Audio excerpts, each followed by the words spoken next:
All right, so the trade deadline is currently over, and the Orioles had I'd say some activity, but mostly quiet deadline. So, gonna go over everything that happened in the past 2 weeks, and yeah, so thanks for watching. So, just to start, this was obviously way before the deadline, but on July 19th, we traded for right-handed pitcher Shintaro Fujinami. I was saying left-handed because that's the guy who we gave up in the trade. So we got Fujinami from the A's, and I'm pretty sure he's only given up one run since he got here, which was like the first pitch he threw, on the team. But he's been really good, as you can see from what I'm showing on the screen right now, especially his outing versus the Yankees. I think Philadelphia, too, was really good. He just has really good stuff, can throw over 100. And no offense to Easton Lucas, but never really heard of him, and I'm pretty well-versed on Orioles prospects. I think I've heard of him, but I knew nothing about him. I would make this trade 100 out of 100 times, so perfect trade for us. And if Easton Lucas turns out to be a decent player for the A's, then that's perfectly okay with me because we're in a pennant race. And of course, this deadline was really interesting because of all the rumors and us being linked to bigger players, such as one we're going to talk about next, which is Shohei Ohtani. I didn't really ever think this was going to happen, but a week ago, it ended like a week ago, but starting like 2 weeks ago, a lot of talk about Ohtani to the Orioles. I think it first just started with fans saying that they should do it, because we're going for a World Series. Then eventually there was a tweet that said that we checked in on him as well as the Diamondbacks. And of course, about 2 days later, they said that they were keeping him and they traded for Giolito.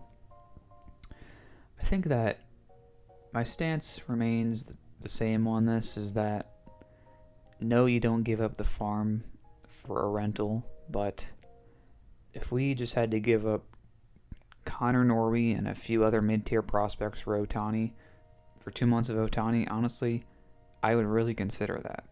That would draw a lot of people to the games and obviously would put us as, if not the favorites, second most likely to win, I would say. But obviously that did not happen, but it was interesting nonetheless. So before we get into Jack Flaherty, there is one other kind of rumor, which was Justin Verlander.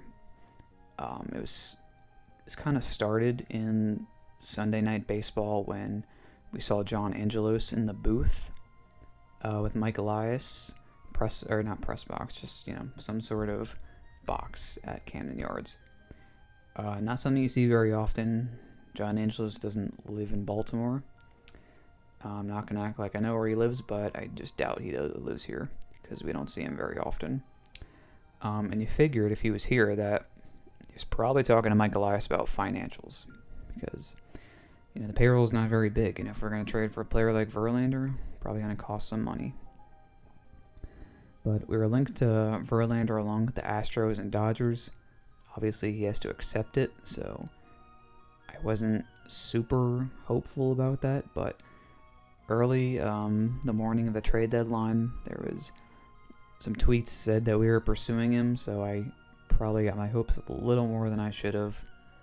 But I think that for this, there were two routes, which is, the Mets pretty much this trade deadline were buying a lot of prospects, and that's what they wanted to do with us. They wanted to buy Jordan Westburg or Colton Cowser or Heston Kjerstad, because that's just what they're doing, and Mike Elias doesn't really give away top prospects, so I didn't see that happening. The other route is that we take a lot of the money and we give up less. But again, we have not shown that we're willing to spend a lot of money. So I didn't really think that was going to happen. And also, I don't really think the Mets want to do that because their owner basically has infinite money and does not care. They just want to buy prospects. Because that's, you can't, in the draft, there's an order set. You can't just, I want to buy Dylan Cruz. You can't just do that. So that's why I thought it was unlikely. Whether he would have accepted the trade or not to Baltimore, who knows, but either way, he went to the Astros probably like, it was like midday, was it 12 or something like that? I don't know. But yeah, so that's the Verlander saga. Well, let's talk about the next thing, which is Jack Flaherty. So this was, very last minute, kind of, I would say. Like 5:50. Up until that point, we hadn't done anything, and we got Jack Flaherty from the Cardinals, starting pitcher, in return, the Cardinals got Cesar Prieto, Zach Showalter, and Drew Rom. So Jack Flaherty, decent major league starter. We needed one. I don't know enough about him to seriously go in depth. 4.43 ERA, not terrible.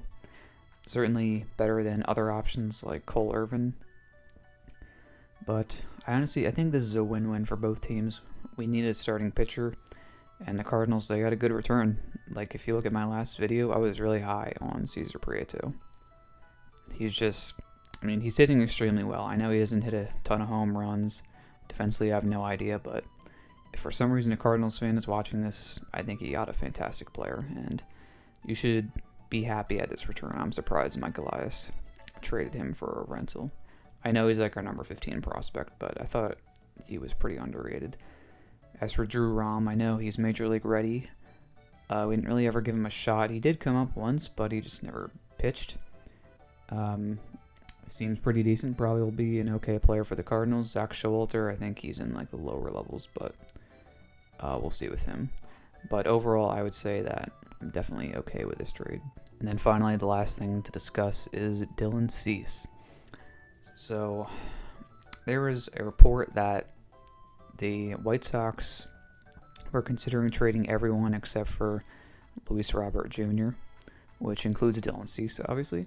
So anyway, I didn't think much of it because I just thought, they're going to want too much. I guess that ended up being true, but like 10 minutes before the trade deadline, well, actually like an hour before, I heard that maybe we were involved, but I'm not expecting anything.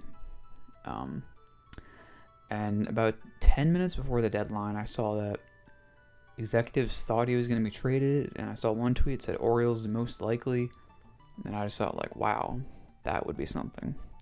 Having a bit of a down year, but White Sox might have horrible defense, no clue. Obviously he's still not pitching as well last year, no matter how you slice it, but ended up not going through, and Mike Elias basically revealed without saying that teams such as the White Sox wanted too much, probably wanted Jackson Holliday, and if they did, I completely agree not doing that trade, as well as Heston Kjerstad. Those are my two untouchable prospects. I think that, like I said, Jackson Holliday I think is a generational type talent, and Kjerstad is looking like that number 2 pick that we got. So hopefully we can revisit this one in the offseason. I would still like Dylan Cease. Not for a crazy price, of course, if they continue that. But, yeah, eventually Mike Elias is going to have to make these trades. We're going to have to trade players like Connor Norby, especially him. There's nowhere on this team for Connor Norby, especially considering Jackson Holliday. And he said that Joey Ortiz, he envisions being on this team in the future. So players like Norby are going to have to be traded. And they're going to have to be traded soon because they're doing really well in AAA, and we can't just hold them back. But Mike Elias is definitely a guy that is not going to let himself get fleeced. He's going to find the right trade. This was probably like trade for Jack Flaherty. He probably did not want to give up some of those people, but got to try to win the World Series. So yeah, that is all I have to say about Dylan Cease. Yeah, so overall that was my thoughts and just kind of a recap of the Orioles trade deadline. I think overall I would give us a B. I think we did go out and get that starting pitcher that we needed, and we got one decent reliever, but would have liked one or two more relievers just because we're using Cano a lot, we're using Batista a lot. Cano wasn't that great lately. Brian Baker has looked pretty bad lately. Stuff like that. So I do get the argument of John Means and Tyler Wells possibly being used in the bullpen. That could help, but I think it just, there were a lot of good relievers, 3s and 2s in the ERAs that were available, and I feel like we could have gotten one of those. Like, looking at a lot of the returns for some of these people, I'm just thinking, like, we definitely could have matched that or made an even better offer, and it wouldn't cost, like, that much. But either way, like I said earlier, I'd give it B. Not too bad, not amazing. And yeah, so we'll see how it works out, though. So thanks for watching.